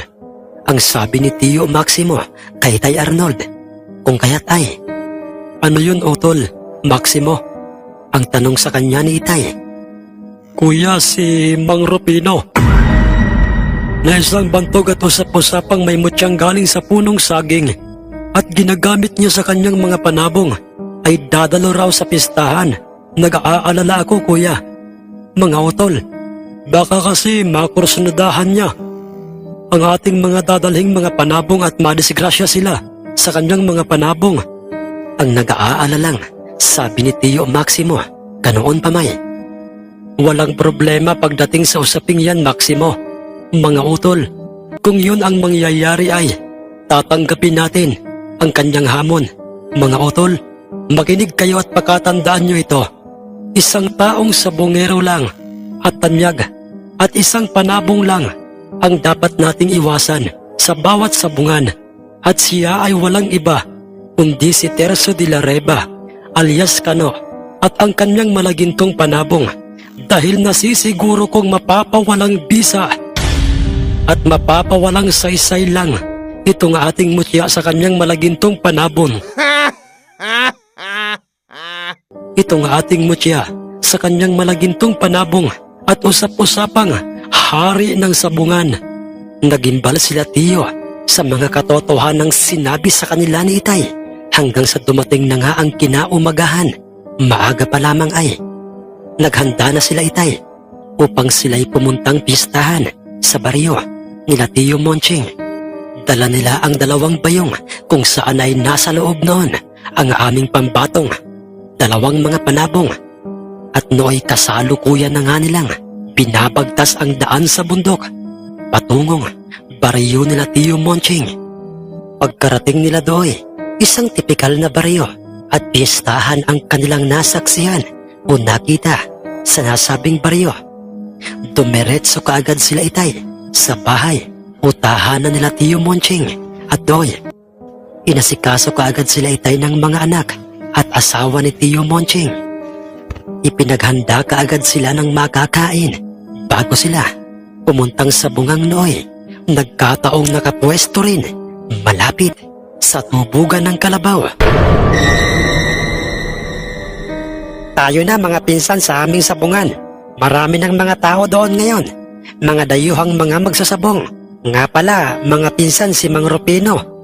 Balita ko'y sila'y naririto na ngayon sa aming baryo. At ang kanyang anak na isang magtataring si Joaquin, na isang batikang magtatari. Ang sabi sa kanila ni Tio Monching.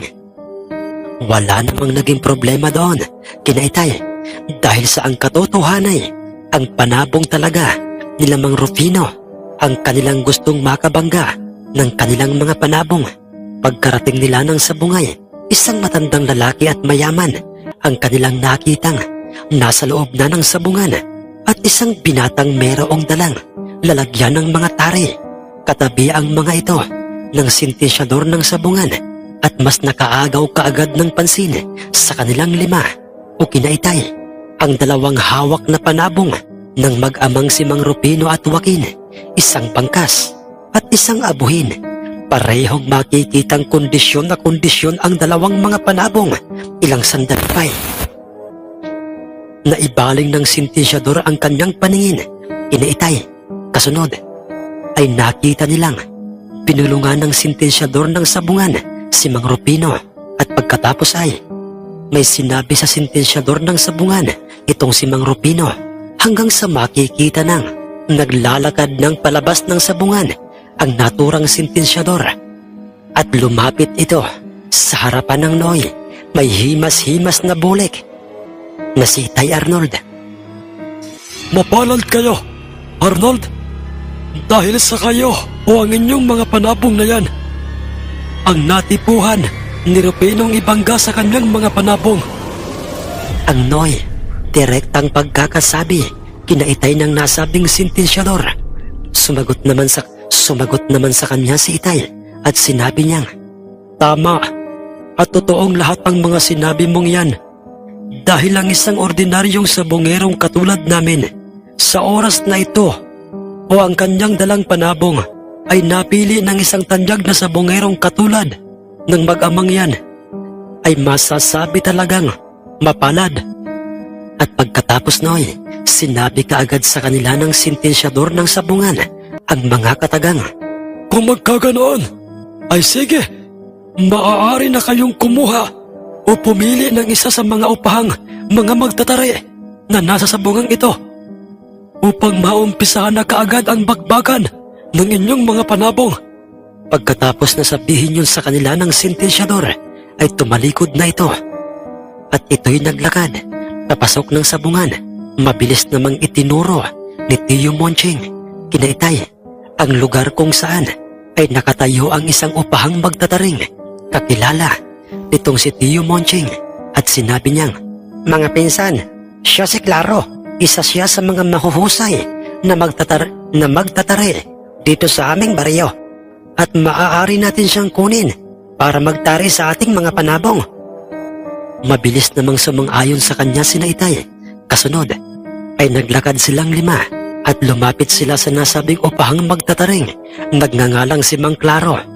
At nang ito'y makumbinsi nila Itay, ay pumasok na kaagad sila Mang Claro at si Itay Arnold sa loob ng sabungan. Dala ang aming bulik na merong pulang balahibo at hinarap kaagad nila ang mag-amang si Mang Rufino at si Joaquin. At nagulat itong si Itay sa mga sinabi sa kanya nitong si Mang Rufino dahil, Hindi ba't ikaw si Arnold, ang panganay na anak ni Tatang Tomas? Sumagot naman sa kanya ng magalang na pagsang-ayon si Itay. Kasunod ay, At ikaw o ang iyong panabong ang tumalo at kumontra sa mutyang uling ng sabongerong sinaisong. dugsong pangsabi sa kanya ng matandang si Mang Rufino.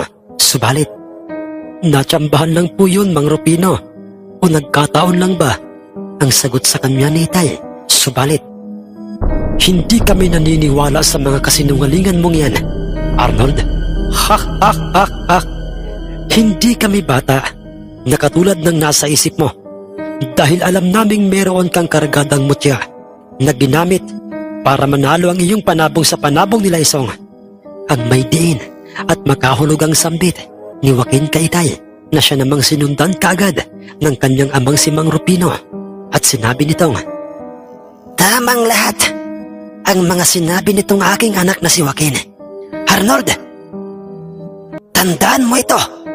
Mutya lang ang makakatalo sa isang mutya. Kaya wag mong sabihing natsambahan lang yon ng inyong panabong. At saka heto pa, saan ka ba kukuha ng lakas ng loob na ibangga sa isang panabong ng isang tanyag na sabongero ang iyong panabong kung wala kang kargadang mutya, hindi ba? sa kabila ng mga hindi magagandang pamamaraan ng pananalita kay Itay Arnold ng mag-amang si Mang Rufino at Joaquin, ay nananatiling kalmado si Itay at pilit niyang ikinakalma ang kanyang sarili. Sa halip ay sinabi niya sa mag-amang, Mang Rufino at sayo, Joaquin, ito lang po ang masasabi ko sa inyo at sana'y wag po ninyong bigyan ng maling pagkahulugan Dahil lahat po ng tao ay may karapatan kung ano ang kanyang gustong paniwalaan. At kung yun po ang paniniwala nyo, ay wala na po akong magagawa pa. At saka, para saan pa't naging isa akong sabongero kung tatanggihan ko lang din ang mga sabongerong ibabangga ko sa kanila, ang kanilang mga panabong, Mang Rufino, Joaquin. Nag-aksaya kami ng oras at pagod makarating lang sa baryong ito para magsabong at hindi po makipagkwentuhan. Pasensya na po sa inyo. Natahimik at pinagpapawisan ng butil-butil ang mag-ama nang marinig nilang sinabi yon sa kanila ni Itay at parabang napahiya ang mga ito. Kung kaya't ay nagmamadali na ngang kinakargahan ng tari ng Noy, pikon na si Joaquin ang paanan ng kanilang abuhing panabong samantalang kalmado lang si Itay at Mang Claro habang buong ingat at pulidong ipinupulupot na ang tali ng tari ni Mang Claro sa mismong paanan ng aming pulang bolek at katulad ng mga kakaibang nararamdaman ni Itay ay bumigat ang aming pulang bolek, dumoble ang kanyang bigat alinsabay ng kanyang pagiging agresibo na makipagbakbakan. At sa hudyat ng Kristo at sintensyador ng sabungay, magkasabay na nga nilang pinagharap ang dalawang mga panabong sa mismong gitnang bahagi ng sabungan, si Itay Arnold. Hawak niya ang aming pulang bolek at si Mang Rufinong gigil na gigil ay hawak nito ang kanyang bangkas na panabong. Hindi pa man binibitawan ang dalawang mga panabong ay naglilikha na ng nakabibinging ingay ang lahat ng mga mamumustang nasa paligid ng sabungan. Tumuka ng agresibo't sunod-sunod. Sa ulo ng aming pulang bolek ang nasabing bangkas ni Mang Rufino. Kung kaya't ay napawi ka itong si Itay Arnold sa kanyang sariling. Ang kanyang panabong ay katulad niya, agresibo at gigil na gigil. Nasabi yun ni Itay sa kanyang sarili sapagkat taliwas yun sa aming pulang bolek sapagkat ito'y makikitang kalmado at para bang kanyang pinakikiramdamang maigi ang kanyang makakatunggaling panabong. Makinig ka, Arnold. At tatandaan mo ito. Hindi ako titigil at gagawin ko ang lahat.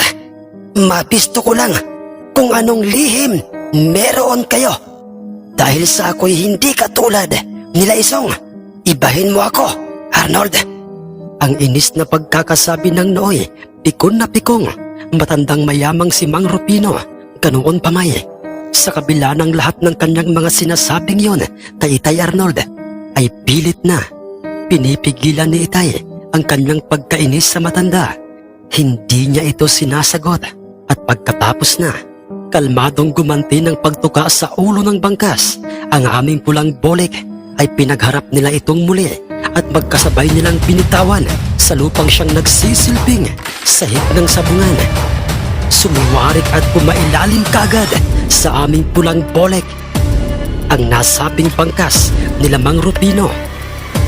Habang sila'y nagigirian at nagpapalitan ng mga pagpalo sa ere, maraming mga malalakas na mga pagpalong pinakawalan ang aming bolek sa bangkas. Subalit ang lapis naming ipinagtataka noon ay nananatili pa rin matibay at malakas ang nasabing bangkas at mas lalo pa itong naging agresibo at naging matalas ang kanyang pakiramdam sa aming pulang bolek at parang hindi ito nagtamo ng sugat galing sa kargadang tari ng aming bolek dahilan upang Ganyan nga. Wala pa rin kupas ang mutya ng saging na minsang ipinagkaloob sa akin ng kalikasan. Sa halip ay mas lalo pa itong nagkakabisa ang mutyang buto ng saging na saba. Dahil ang saging na saba ay walang buto, pero ang saging na yon ay meron at naging sintigas pa ng bato.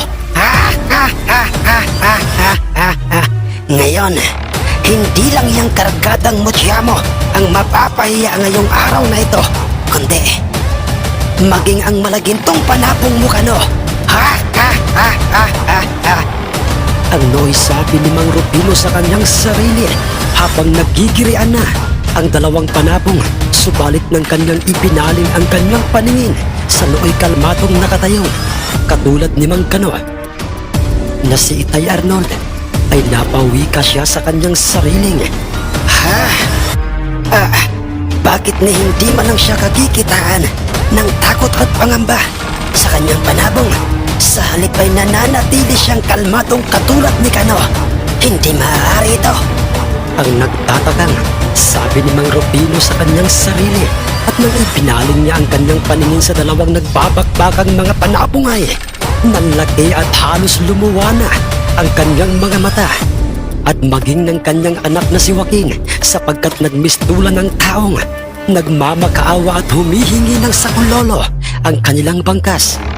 Dahil sa ito'y makikita ng tumatakbo at naghahanap na ng siwang sa mga pagod o harang ng sabungan upang makalabas ng sabungan, samantalang ang aming pulang bolikay makikita itong nakatayong brusko at para pang ito'y katulad ng hari ng sabungan, si Malaginto. Walang makitang sugat o anumang pinsala sa kanyang katawan ng sentensyador ng sabungan. Sa halip ay habang sinusuri ng sentensyador ng sabungan ang aming bolik na panabong ay napawi ka ito sa kanyang sariling. Imposible ito. Papaanong ni isang hiwa o tusok ng pare ay wala akong makita sa bulik na ito. Isamantalang, hindi. Imposible ito.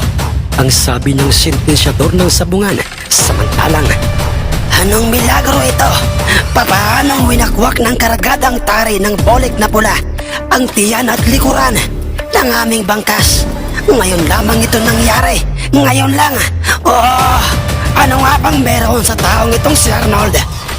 ang nagtatakang sabi ng matandang si Mang Rufino habang makikita na itong hawak niya ang nooy. Nag-aagaw buhay ng bangkas na panabong kung saan ay ang kanyang pinaghalong tsokolate at puting balahibo ay nagkaroon na ng kulay pula dahil sa mga dugong nagmumula at inilalabas ng kanyang mga sugat. Wala na ngang sinayang pang pagkakataon ng sentensyador ng sabungan, kundi malinaw niyang idineklarang panalo ang aming pulang bolik sa bangkas ng mag-amang sina Mang Rufino at Joaquin. Kanoon pa may nananatiling tahimik sina Itay at ang aking 4 na mga tiyuhin. Kabilang na nga doon si Tiyo Monching. Sa kabila ng pagkapanalo ng aming panabong, nang biglang hindi namin alam kung papaanong natalo ng inyong panabong ang aming bangkas, Arnold. Pero may isa pa kaming panabong na nasisiguro kong magpapabagsak sa isa niyo pang panabong. Kaya't ano pa ang ating hinihintay? Tayo nang muli sa loob ng sabungan at tarian nating muli at pagharapin ang ating mga panabong. Ang sabi ng nooy pikon na pikong magtataring si Joaquin kay Itay Arnold at sa kanyang mga kasama. Tama ka riyan, Joaquin. Klaro, tayo nang muli sa loob ng sabungan. Ang sabi ni Itay Arnold, kasunod ay maingat na ngang iniabot kay Itay ni Tio Maximo ang aming panuksukan o sinibalang na merong berde o lumuting mga paa. Subalit, Masyado kang hambog kung magsalita, Arnold. Tingnan natin mamaya kung meron nga bang ibubuga yang inyong panuksukang yan dito sa aming abuhin. ang sabi pang muli ni Mang Rufino kay Itay Arnold, dahilan upang hindi na nga napigilan pa ni Itay ang kanyang sarili at sinabi niya sa kanyang, nauunawaan niyo po ba ng malinaw ang mga katagang binibitawan niyo, Mang Rufino? Sino po ba sa tingin niyo sa ating dalawa ang totoong hambog? Hindi po ba't kayong mag-ama?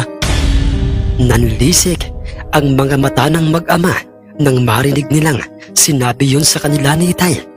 At nang sila'y pumasok ng muli sa loob ng sabungay, ay kinargahang muli nila Nang tari ang dalawang mga panabong, muling tumoble ang bigat ng aming panabong habang ito'y kinakargahan na ng tari ni Mang Claro.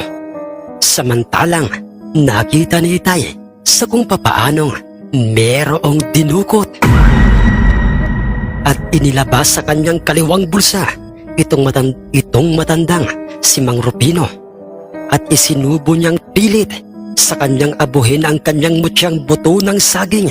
Desperado na itong manalo, kung kaya't ay ipinagsapalaran niya ang kanyang mutya. Walang halaga sa kanya mawala man ang kanyang mutya. Manalo lamang sa laban ang kanilang panabong sa aming panabong na isang sinibalang. At nang matapos ng muling makargahan ng tig-isang tari ang dalawang panabong ay muli silang pinagharap ng sentensyador ng sabungan sa gitnang bahagi ng sabungan sa ikalawang pagkakataon. Nagputakan at nagwawala ang ibang mga dalang panabong ng mga sabungerong nasa paligid ng sabungan. Alinsabay naman noon ay ang bahagyang pag-ihip ng hangin sa paligid na parang merong paparating na malakas na ulan. Subalit, segundo lang ay muling gumanda ang sikat ng araw at nawala ang maitim at nagkakapalang mga ulap sa kalangitan. Naunang tumuka sa ulo ng abuhin ng aming panuksukang panabong at sumunod kaagad sa kanya ng pagganti ng tuka ang nasabing abuhin, kung kaya't ay, Sige na, bitawan na ninyo ang inyong mga panabong. ang sabi sa kanila ng sentensyador ng sabungan na siya namang mabilis nilang sinunod. Tumilapon kaagad at pumaikot-ikot pa sa ere bago ito bumagsak sa sahig ng sabungan ang nasabing abuhing panabong ni Mang Rufino matapos niyang makatanggap ng 3 sunod-sunod na mga malalakas na pagpalo ng kargadang tari ng aming panuksukan. At ang nangyaring iyon ay siya namang naging dahilan ng pagtulo ng pinaghalong sipon, laway, pawis at luha nang nooy magkatabing mag-amang sina Mang Rufino at Joaquin. Muling tumalon at lumipad ang aming panuksukang panabong sa nooy, nakalublob na sa lupang sahig ng sabungang abuhing panabong at kanyang kinalawit at pinagsawa ang ibaon sa kanyang katawan ng kanyang kargadang tari. Nagsigawan at nagbunyi ang lahat ng mga mamumusta dahil sa ganoong kabilis lang natapos ang bakbakan ng 2 panabong. Panalo kaagad ang aming panuksukang panabong at mabilis yung idineklara ng sentensyador ng sabungan, bagay na hindi matanggap-tanggap ng mag-amang sina Mang Rufino at Joaquin. Ibinalibag nila sa lupang nasa harapan ni Itay Arnold ang kanilang wala ng buhay na abuhing panabong. Napasadsad pa ito sa lupa bago ito tuluyang huminto sa mismong paanan ni Itay Arnold. Kasunod ay, Alam niyo mga iho, hindi kami naniniwalang wala kayong mutyang tangan para sa inyong mga panabong. Nasabi ko yon dahil bago nyo inilaban sa kasilihing panabong nila Isong ang inyong binabaing mayahin ay nakaranas muna kayo ng mga kabiguan sa bawat sabungang inyong pinupuntahan noon o dinadayuhan, hindi ba? Dahil wala pa kayong nakukuhang mutya noon, di ba? At ngayon, sunod-sunod na ang inyong pagkapanalo o ng inyong mga panabong dahil dahil sa meron na kayong mutya. Kaya naman ay wala kang takot na makabangga ng inyong panabong alinman sa mga panabong na merong kargadang mutya. Di ba, Arnold? Huwag niyong sabihing nagkakamali ako. ang mahabang salaysay ni Mang Rufino kina Itay nang sila'y nasa labas na ng sabungan. Tama si Papa. Kaya naman ay bakit hindi niyo pa aminin o sabihin kung ano nga bang mutya meron kayo, ha? Ang dugsong namang pagkakasabi ni Joaquin kina Itay, dahilan upang sinabi sa kanila ni Itay ang mga katagang. Isa lang po ang ibig sabihin yan, Mang Rufino, at yun ay ang sabong talaga ay swertihan Hindi sa lahat ng oras ay panalo at hindi sa lahat ng oras ay talo. Marahil ay nagkataong swerte kami sa sabong sa mga araw na ito. At kayo na may naubos na ang inyong swerte o ng inyong mga panabong. Ha! Labasangan ka, Arnold! Animal ka! Totoo ang lahat ng mga sinabi sa inyo ni Arnold, Mang Rufino at Joaquin. Kayo, Isong Feliciano at Bartolome, narito kayo. Ang nabiglang sabi ni Joaquin. Oo, Joaquin. Kaninang-kanina pa at nasaksihan namin ang laban ng inyong mga panabong, Mang Rufino, Joaquin. Hanggang kailan? Hanggang kailan nyo ba ipagpapatuloy ang ganyang maling asal? Tumatanda kayo ng paurong. Bakit hindi nyo tanggapin ang pagkatalo ng inyong mga panabong at saka ikaw, Joaquin? Kung totoo mang merong mutya o wala itong sila Arnold, ay wala na tayong pakialam pa doon. Huwag kayong pumasok o makialam sa personal na buhay ng ibang tao dahil maaari kayong idemanda. At alam kong hindi naman kayo, mga bobo, para hindi nyo malaman yon. Sa mga kataga at mga katotohanang, sinabing yon sa kanila ni Mang Isong ay parang sinampal sa pisngi ng paulit-ulit ang mag-amang sinamang Rufino at Joaquin. Tandaan nyo ito, Arnold. Natalo ang aming mga panabong ngayon, oo! Pero hindi kami titigil at gagawin namin ang lahat, sukdulang maubos man.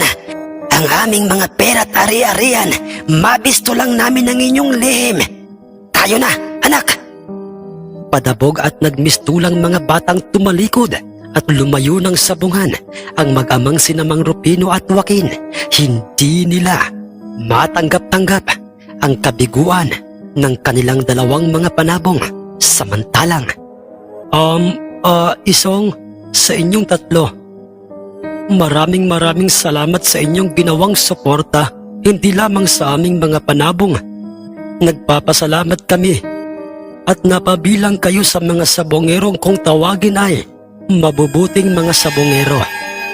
Ang pasasalamat na pagkakasabi ni Itay sa tatlong sinamang Isong, ngumiti naman sa kanila ang tatlo at sinabi sa kanila ni Mang Isong ang mga katagang. Walang anuman yun, Arnold. Dalawang klase lang naman talaga ang uri ng tao sa mundo. May masama at may mabuti. At saka alam naming nagmula kayo sa lahi o angkan ng mga mabubuting tao. Pagkatapos noy, magkakasama na nga silang lahat, kasama sila Mang Isong na pumuntang bahay nila Tio Monching. Dala ang aming dalawang mga panabong at ang dalawang bihag.